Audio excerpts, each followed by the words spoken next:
I call the meeting of the January 3rd Public Works Committee to order. Can we have a roll call? Member Ozak, Member Tornator, Here. Member Chaplin, Oh, I'm here. Member Desart, Here. Member Day, Here. Member Galassi. Here. I'd make a motion to appoint Member Chaplin as Chair of Public Works for today's meeting. Second. All in favor? Aye. Aye. Any opposed? Okay, motion carries. Thank you. Okay, so I have no chairwoman remarks, obviously. Can we have a motion to approve the minutes of the regular Public Works meeting from December 6th, 2022? Second by Member Tornatori, or motion by Member Tornatori, second by Member Zay. Any discussion? All in favor? Aye. Opposed? The motion carries. We move on to item 6, budget transfers. Can I have a motion on budget transfers, facility management? Budget transfers the amount of $119,907 to cover the cost of infrastructure and schooling, increased use of natural gas, unforeseen repairs and maintenance, and other contractual expenses for county campus. I have a motion by Member Desart. Second. Second by Member Zay. Any discussion? All in favor? Aye. Opposed? Motion carries. Move on to item B under budget transfers, budget transfer facility management, financial year 2022. Amount $103,000 to cover labor shortages and an increase in overtime due to the number of projects for that facilities management is currently overseeing. Second. Motion by Member Zay, second by Member Galassi. Any discussion? All in favor? Aye. Opposed? The motion carries.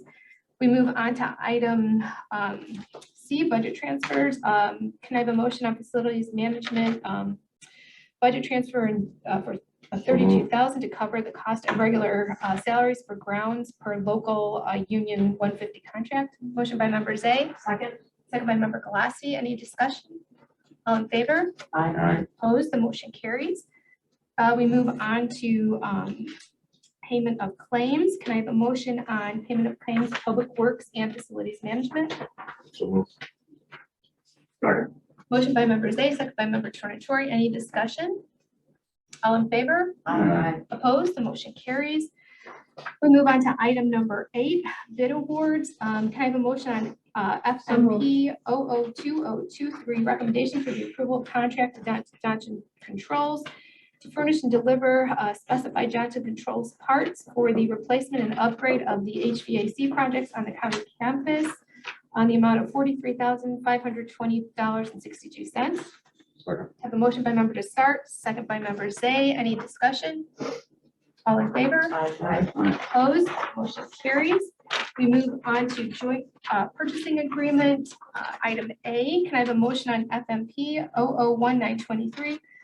Recommendation for the approval of a contract to Graybar Electric Company to furnish and deliver electrical lighting, data and communication, networking, and security products as needed for various county facilities for facilities management, public works, stormwater, and the Division of Transportation for a period of February 1st, 2023 through January 31st, 2025 for a total contract not to exceed $609,000, facilities management $400,000, public works $170,000, stormwater $24,000, and the Division of Transportation $15,000. So moved. Second. Motion by Member Zay, second by Member Galassi. Any discussion? All in favor? Aye. Okay, the motion carries. We move on to action items. Item A, can I have approval on PWP 002123, recommendation for the approval of contract issued to Curry Motors Fleet for the purchase of one 2023 Ford Transit van So moved. and for the Public Works Department for total cost not to exceed $51,595. Second. Motion by Member Desart, second by Member Galassi. Any discussion? All in favor? Aye. Opposed? The motion carries. We move on to item B. Can I have a motion on item 2023-5, approval for approval is requested for renewal of membership to the Lower Des Plaines Watershed Group for the amount not to exceed $26,836 for the 2022-2023 membership dues. Second. So motion by Member Desart, second by Member Galassi. Any discussion? All in favor? Aye. Any opposed? Motion carries. We move on to old business and we have the water connection assistance program. So is Greg? I can start off and Greg can do it. So For the new members, as part of the ARPA program, a $1 million allotment was given by the board for the Water Connection Assistance Program back late 2022, with the intention of having our unincorporated, incorporated residents, any residents in DuPage County, moving to Lake Michigan water. And so we've been marketing that. Greg has kind of headed that one up. And we wanted to give an update to the committee about how many people have participated in that program. Go ahead, Greg. So we did a mailer out to the communities and explained the program and explained how they could market it out to their people that are all on well water. If they had the opportunity to connect directly to water mains that were existing in front of their homes. And the communities then reached out to all of their residents that were on well, and then the unincorporated residents that had that opportunity. And we started receiving applications probably late September. We processed to date 43 applications at about $3,000 per home. The cost to connect their homes is a little over $6,000 to $10,000. And we paid out almost all of those except for a few stragglers that just recently came in to the amount of $126,000, $400. So. And it should be noted that this was Liz's initiative. Oh, And I can tell you that if you know of anybody out there who would be interested in switching to Lake Michigan water, still plenty of money left in there. We're working with the village of Westmont for potentially moving forward with a much larger project on that. That would be, how many people are in that, the Westmont SSA? There's about 540 homes total in that area, 550. And half of that project is looking positive. The other half is tending toward negative, but we'll have an update. But there's plenty of money left for hooking people up. So the nice thing about the program is once they make the connection, that property is on Lake Michigan forever. There's your marketing campaign. DuPage County, we like to keep people out. We do. I mean, it really does. And we've been through, I know Jim in his district, Liz in your district. I mean, we've had contamination zones and we've dealt with that over the years. And anytime we can get people off the private wells is a benefit for everybody. We don't have an app, but we do have, everything is available online. How many houses, as a guess, are still on well? 20,000.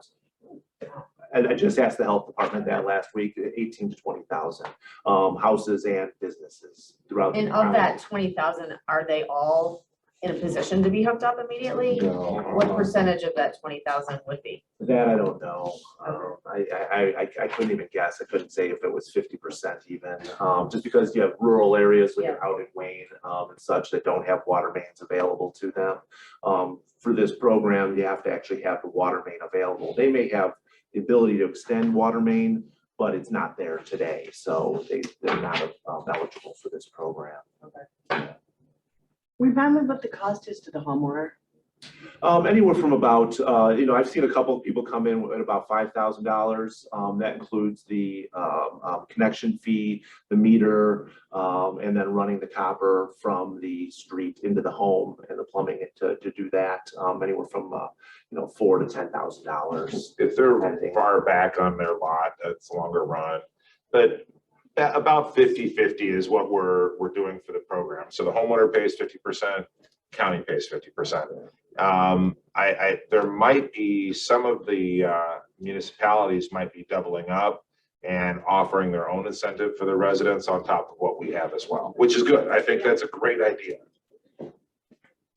yeah, in some of these areas where they have these public wells, that's where the concern is because the infrastructure is failing. So It's a public-private well. public-private wells. Yeah. So, right. So if they're, we'd like to help them get on the water before the system totally collapses. And then it's an emergency situation, they're paying a lot more money. So, and then his members, Zay and I talked, and I know we talked about this a little bit too, but, really promoting Lake Michigan water and that it is some of the, it's probably the best quality water, I don't want to say in the world, but it's very good quality water. Probably the best in the country for sure. Great Lakes, yeah, for sure. And, to promote that, to, encourage people to get, off that well water onto good drinking supply. And then also, you know, when you're on that water, you don't really have to get the bottled water because you have such great water coming out of your faucet, and use that and save yourself some money too. So, you know, I think there's a lot of good things we can do, you know, with encouraging people to get off those wells, and especially that are on these community. Yeah. And this program is intended mainly for when you have mains in front of your house already, that to encourage them to hook on. We do have other programs within the county. If a new subdivision is like, you know, we would like to pursue water, we will help them. You know, we've had subdivisions where there are wells tested positive for contamination. And we moved forward very quickly. I mean, Judith and Riviera up in Members A's district up there, we were bringing bottled water into them while we were building the project, because it was such the hit was so high with contamination. I mean, so we will work with subdivisions. If you know of a subdivision that is interested, we will work with them. Just for clarification. So you had 43 people connect after you sent out the mailer, is that correct? Yeah. How many, you said there's 20,000 people on wells. How many, so we got 43 people to participate. How many were you hoping for? What's the amount of people that would have been eligible, I guess is my question. So we have $1 million available for residents. We didn't have an expectation of 1,000 or anything like that. We knew that there was a couple of projects that were going on currently that residents were kind of being required to hook on to water. So this made it this softened the blow to them to be able to assist with this funding. So like I said, we had $1 million available, and that was the hope to try to get another somewhere in that range. How many, do you know how many houses would have been eligible? How many homes? Out of the 40, out of the Yes, 43. Yeah, 333. 333, something like that. Yeah, would be the maximum for this program. So I mean, we'd love to spend every penny of that million, but you know, in reality, unless if the Westmont SSA moves forward, there will likely be money left over. The problem comes in, there's a lot of unincorporated residents who have well that don't have water main anywhere near them. And there's nothing we can do as a county because it's so cost prohibitive to run, you know, a mile of water main to get to the subdivision before you even start servicing the residents. And that's kind of the problem. They have to cap their wells, right? Yes, for the most part. There are some cases where the health department does allow them to have a supplemental well For outside water. for outside watering. And then there's yearly inspections on that by the health department. But for water conservation, they'll allow it sometimes for outside watering, depending on the size of the property. Does the health department test annually for contamination or no? They do. There are requirements, but not to the extent of the contaminants that we've found over the years. We've got a lot of TCE and There's something we can talk about, because part of that, when we were getting money from the Water Commission at 15 million a year years ago, we did a project with the health department to actually go out and Yes. try to do a countywide initiative to test the areas unincorporated. And it's where, I mean, it'd be nice to know if people, I mean, we do something with the health department, the county, and the Water Commission to say, hey, we're doing a testing program, and go out. People could bring their water in for free, and we could test it if they have the capacity to do it. And something like that would absolutely be ARP eligible. Yeah, we did, I remember when the county did do a water testing program for the volatile organic chemicals. That was right after we had our water contamination. The county and the health department worked on With that the VOCs, correct. with the VOC. So that was probably 20, maybe 15 years ago, right? So maybe it's something that we could do again, because you I don't mean, know. something to keep in mind. I mean, like a source like Lake Michigan water, it is probably the most tested, analyzed, regulated source of water in the country.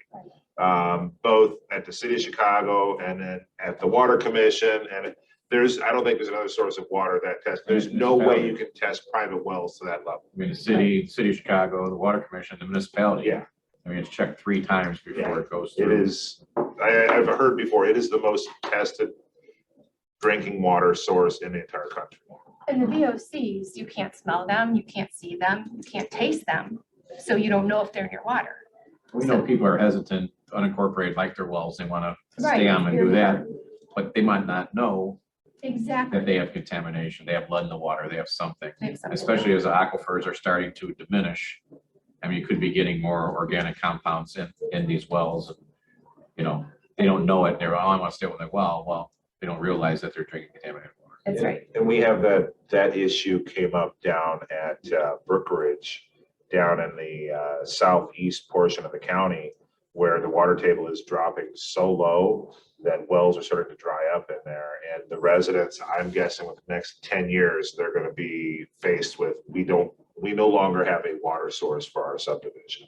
And that's happening throughout the county as well.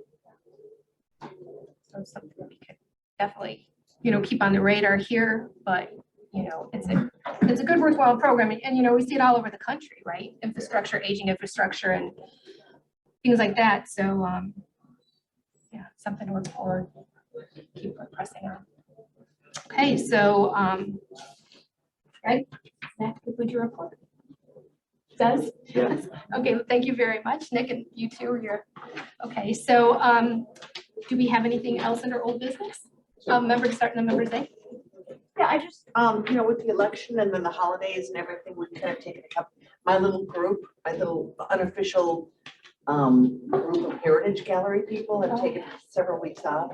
But I'm curious to know how, the Heritage Gallery is this little gallery downtown that has, or downstairs downtown, that has like all white men exhibited and one white woman. And we don't think that's representative of DuPage County, so we wanted to change it. We've been working on this for many months, but my question is, how is the new entrance going to affect that little gallery space? So Oh, it really? affects it a lot right now. Yeah.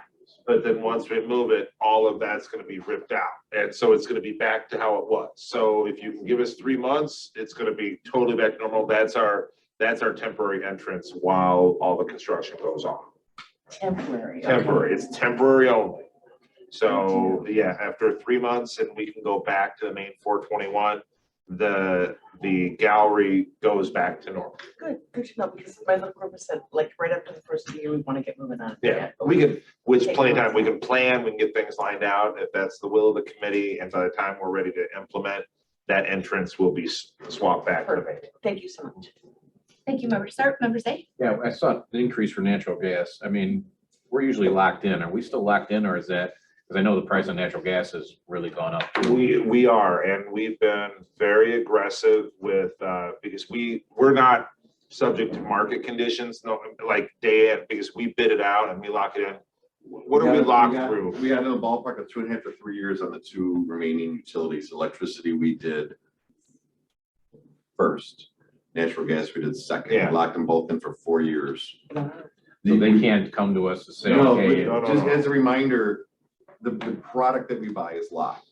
NICOR and ComEd have their own fees they assess. We're subject to that bounce, but no, that the physical products, we're locked 100% of our usage. So transmission, where whatever they charge, we have to pay, because that's something we can't control, but the actual product, we're good.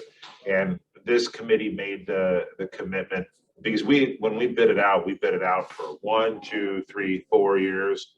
And we did pay a little bit more than we did for the 4-year lock-in, but having budget stability, we felt, and it turning out, it was a really good decision to lock it in for 4. I mean, it's going to be a wake-up call when we bid it out and we have new prices, unless if something does, but that's a time, that's a couple years down the road. thank you. Thank you, members day. Any other questions? Okay. Any new business? Okay, can I have a motion to adjourn? So moved. Member Sark, member Lassie, all in favor? Aye. Thank you, the meeting's adjourned.